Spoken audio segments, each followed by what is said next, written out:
Okay, तो हमारा जो टॉपिक चल रहा है वो है रोटेशनल मोशन और सिस्टम ऑफ पार्टिकल। तो system of particles and rotational motion. तो बेटा अभी हमने जो किया था कुछ एक्सप्रेशन किए, movement of inertia, angular momentum, torque, और उसके बाद हमने रिलेशनशिप निकाले थे मूवमेंट ऑफ इनर्शिया और टॉर्क के बीच में, मूवमेंट ऑफ इनर्शिया और एंगुलर मोमेंटम के बीच में। अब आज हम एक नया डेरिवेशन करते हैं, रोटेशनल वर्क डन। मींस कि अगर हमारे पास कोई बॉडी है और वो रोटेट कर रही है with angular velocity omega, with angular acceleration alpha, तो how much work we have to done in order to rotate it. Means इसको रोटेट करने में हमें कितना काम करना पड़ेगा। तो बिल्कुल सिमिलरली जैसे हम लीनियर मोशन में करते थे वैसे ही करेंगे, पर यहां पे हम थोड़ा सा डिफरेंट लेंगे। लेट अस सपोज इस जो पार्टिकल है जिसका मास m है वो r डिस्टेंस के ऊपर है from the axis of rotation, और small amount of time dt में वो पार्टिकल जो है a पॉइंट से कहां चला जाता है, b पॉइंट के ऊपर, और वो जो है कितना एंगल ड्रॉ करता है, d थीटा। ठीक है, तो आप इस डायग्राम में देख रहे होंगे कि एक r है, means distance of particle of mass m, और उसके बाद जो है वो पार्टिकल मूव कर रहा है, तो इसको हम बोलते हैं लीनियर डिस्प्लेसमेंट। जो AB है that is linear displacement, and angular displacement कितनी है, d थीटा। तो मैं आज आपको ये भी बताऊंगा कि एंगुलर डिस्प्लेसमेंट और लीनियर डिस्प्लेसमेंट में क्या रिलेशनशिप होता है। तो इसको हम आर्क बोलते हैं AB। तो आपका जो एंगुलर डिस्प्लेसमेंट होता है d थीटा वो होता है arc AB upon radius r। ठीक है, तो AB को हमने यहां पे कितना मान लिया था, ds, और नीचे क्या आ गया, r। तो इसका मतलब जो ds होता है that is r into d theta.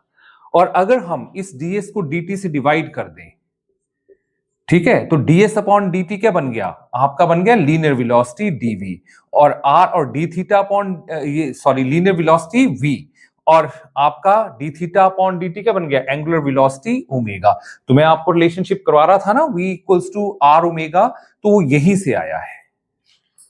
ठीक है, जो relationship v equals to r omega, वहां पे हमने r को स्मॉल लिया था, तो आप इसको स्मॉल भी ले सकते हैं। If you want to take it as small r, जैसे हम पहले नोटेशंस लेते थे, तो आप इसको स्मॉल r भी कर सकते हैं। ठीक है, तो आपका जो फॉर्मूला बनेगा v equals to r omega. इसी तरह से अगर हम इसको मान लें कि बॉडी जब मूव की थी तो स्मॉल चेंज आया था वेलोसिटी में, तो अगर मैं dv equals to r d omega करूं, तो इसको dt से डिवाइड करूं बोथ साइड, तो what is dv upon dt, that is rate of change of velocity, that is linear acceleration, और इस तरफ क्या आ जाएगा, r अल्फा, दिस इज एंगुलर एक्सेलरेशन। तो हम मतलब लीनियर वेलोसिटी और एंगुलर वेलोसिटी, लीनियर एक्सेलरेशन और एंगुलर एक्सेलरेशन के बीच में भी रिलेशनशिप आपको मैंने निकाल के बता दिया। ठीक है, तो अब हम करेंगे जो मैंने आपको एक्सप्रेशन करवाना है, रोटेशनल वर्क डन। ठीक है, rotational work done. Okay, this is rotational work done. ठीक है, लेट अस सपोज दैट ये बॉडी जब A पॉइंट से B पॉइंट पे गई तो हमें small amount of work done करना पड़ा, जिसको हमने DW लिखा। और आपको मैं एक और बात बताता हूं कि ये जो वर्क होगा ये कौन सी फोर्स करेगी, टेंजेंशियल फोर्स। टेंजेंशियल फोर्स क्या होती है, टेंजेंशियल फोर्स होती है जो टेंजेंट की तरह लगती है। किसी पॉइंट का टेंजेंट क्या होता है, उस पॉइंट के ऊपर एक स्ट्रेट लाइन। तो ये जो फोर्स है, इस फोर्स को हम क्या नाम देंगे, टेंजेंशियल फोर्स। इसको FT से डिनोट कर दिया। तो वर्क डन का फार्मूला क्या होता है, फोर्स इंटू डिस्टेंस, तो FT इंटू ds। जो सिंपल फार्मूला हम ले रहे हैं जो हमने लीनियर मोशन में किया था, dw equals to FT into ds। अब FT is the tangential force and ds is the linear displacement. और अभी मैंने आपको बताया था कि लीनियर डिस्प्लेसमेंट और एंगुलर डिस्प्लेसमेंट की, क्योंकि यहां पे हम रोटेशनल की बात कर रहे हैं तो हमें लीनियर को कन्वर्ट करना पड़ेगा एंगुलर में। तो अभी मैंने आपको बताया था जो आपका d थीटा होता है that is ds upon r। तो ds किसके बराबर आ जाएगा, r into d theta. Okay, तो इस वैल्यू को हम यहां पुट कर देंगे, तो आपके पास क्या आ जाएगा, dw equals to FT means tangential force into r into d theta. And FT into r क्या होता है, फोर्स इंटू परपेंडिकुलर डिस्टेंस। देखो ये फोर्स और ये क्या है, परपेंडिकुलर डिस्टेंस। तो फोर्स इनटू परपेंडिकुलर डिस्टेंस क्या होता है, टॉर्क। तो आपने याद रखना है कि जो वर्क डन होता है, फार्मूला जो होता है रोटेशनल मोशन में, वो आता है torque into D theta. Similarly work done force into distance. तो देखो फोर्स का रोल कौन प्ले कर रहा है, टॉर्क, और लीनियर डिस्प्लेसमेंट का रोल कौन प्ले कर रहा है, एंगुलर डिस्प्लेसमेंट। तो डी डब्ल्यू आ गया टॉ into D theta. Understand, clear हो गया बेटा, इतना पता चल गया आपको। तो अब अगर आपको टोटल वर्क डन निकालना है तो आप W की क्या करेंगे, इंटीग्रेशन कर देंगे from angle theta 1 to theta 2, and this comes out to be from theta 1 to theta 2 D theta थीटा। ओके, क्लियर हो गया, इतना पता चल गया। तो अगर टॉर्क को हम कांस्टेंट मान लें तो आपकी इंटीग्रेशन क्या आ जाएगी, D theta means theta from theta 1 to theta 2, and this is tau, this is theta 2 minus theta 1. तो this is the work done in rotational motion. ठीक है, तो कोई भी बॉडी है अगर थीटा 1 से थीटा 2 लेके जानी है तो इतना काम करना पड़ेगा हमें। अंडरस्टैंड। तो अब एक एक्सप्रेशन तो ये हो गया, एक एक्सप्रेशन में और आपको बताता हूं यहीं से कि और इसको क्या लिख सकते हैं। ये तो था in terms of angle theta. अगर वेलोसिटी की टर्म में लिखना हो तो कैसे लिख सकते हैं, मैंने आपको बताया था टॉर्क, अगर आप कभी भूल जाएं तो एक तरफ आप ऐसे लिख लिया करो, force equals to mass into acceleration. तो टॉर्क किसके बराबर होगा, मास का रोल कौन प्ले करता है, मोमेंट ऑफ इनर्शिया, और एक्सेलरेशन क्या बन जाती है, एंगुलर एक्सेलरेशन। तो टॉर्क किसके बराबर होता है, आई इंटू अल्फा के बराबर। तो आपका यहां पे क्या आ जाएगा, tau, that is I into alpha, and this is d theta. ठीक है, and what is alpha, alpha क्या होता है, अल्फा होता है रेट ऑफ चेंज ऑफ, मतलब एक्सेलरेशन क्या होता है, rate of change of velocity. तो यहां पे अल्फा क्या होगा, rate of change of angular velocity. तो हम यहां पे अल्फा की जगह क्या लिख देंगे, D omega upon D T, this is d थीटा। ओके बेटा, अब देखो, अब dt को मैं d थीटा के साथ ले जाता हूं तो I इंटू डी ओमेगा को लग कर दिया और d theta upon dt। And what is d theta upon dt, तो आपको मैंने यहां पे भी बताया था वेलोसिटी होती है ds अपॉन dt। तो ओमेगा क्या होगा, ds की जगह क्या होगा, d थीटा अपॉन dt। तो ये what is d theta upon dt, this is the rate of change of angular displacement. तो this is called angular velocity. तो आपके पास क्या आ जाएगा, this comes out to be, यहां पे मैं इसको लिख देता हूं, ये ऊपर वाला मिटा देता हूं।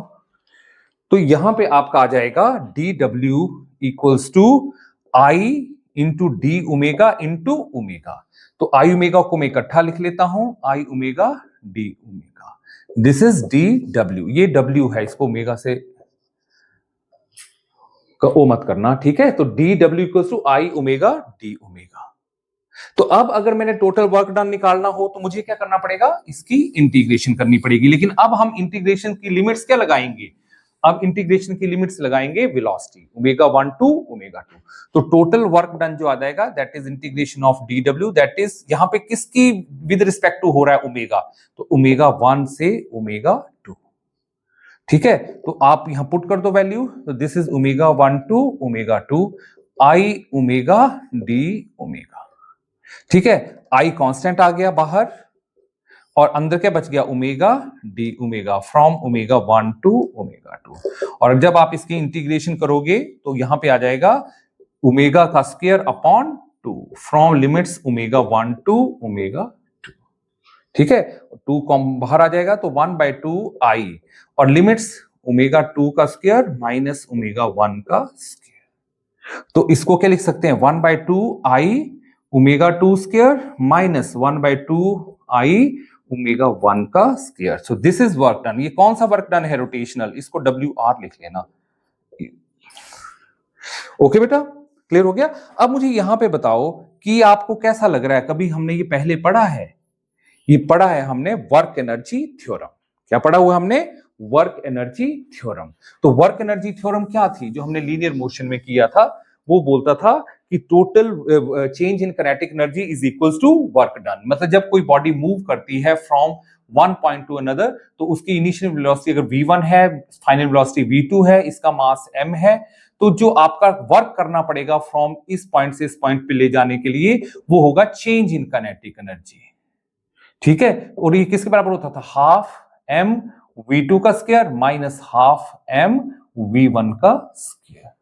तो सिमिलरली आप देखो यहां पे, तो अगर रोटेशनल मोशन में आप देख रहे हो WR, तो this is equals to what is this? This is final rotational kinetic energy and this is initial rotational kinetic energy.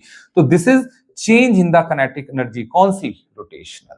तो ये कौन सी थी? यहां पे ये क्या है? This is final rotational kinetic energy minus initial rotational kinetic energy. तो इसी को हम बोल सकते हैं work energy theorem in rotational motion. Understand? Clear हो गया? तो एक टॉपिक ये बहुत इंपॉर्टेंट है, मींस आपको बिल्कुल सिमिलरली जो मैं आपको रोटेशनल मोशन और साथ में आपको रिवाइज करवा रहा हूं लीनियर मोशन। ठीक है, क्लियर हो गया?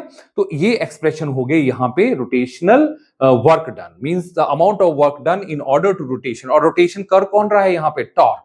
लीनियर मोशन में जो रोटेशन करता है वो करती है फोर्स, लेकिन जब आपका रोटेशनल मोशन आता है तो वहां पे फोर्स जो है वो बदल जाती है टॉर्क से। तो जो टॉर्क वर्क डन कर रहा है वो इसके बराबर आएगा। ओके, तो अब हमारा एक नेक्स्ट छोटा सा टॉपिक है रोटेशनल पावर। रोटेशनल पावर तो नाम से ही पता चल रहा है, it is the power associated during the rotational motion. Rotational power, ठीक है, it is the power associated during the rotational motion. कोई बॉडी अगर रोटेट कर रही है तो कितनी उसके साथ पावर एसोसिएटेड है, इसको बोलते हैं रोटेशनल पावर। तो पावर जो होता है बेसिकली होता है रेट ऑफ डूइंग वर्क, और रोटेशनल मोशन के केस में जो वर्क होता है वो होता है टॉ इंटू डी थीटा। तो हमने पावर जो वर्क है उसका फार्मूला पुट कर दिया, और D theta upon D T होता है दैट इज एंगुलर वेलोसिटी। तो आपकी जो पावर होती है रोटेशनल मोशन में that is tau into W omega, this is angular velocity. और अगर लीनियर मोशन की बात करूं तो लीनियर मोशन में भी हमें पता था जो पावर होता है D W upon D T, तो ये होता है फोर्स इनटू डिस्प्लेसमेंट। जो वर्क का फार्मूला होता है फोर्स इनटू डिस्प्लेसमेंट, और साथ में dt, and what is ds upon dt? This is linear velocity, तो f इनटू v। तो दोनों रिलेशन सिमिलर हैं। यहां आपका टॉ है, यहां फोर्स है, यहां एंगुलर वेलोसिटी है, यहां लीनियर वेलोसिटी है। तो मींस कि आप देख रहे होंगे कि हमने जो भी डेरिवेशंस की हैं उसमें जो आपका लीनियर मोशन और एंगुलर मोशन की जो एक्सप्रेशन है लगभग सेम है, बस उसमें क्या है, क्वांटिटीज चेंज है। Thank you.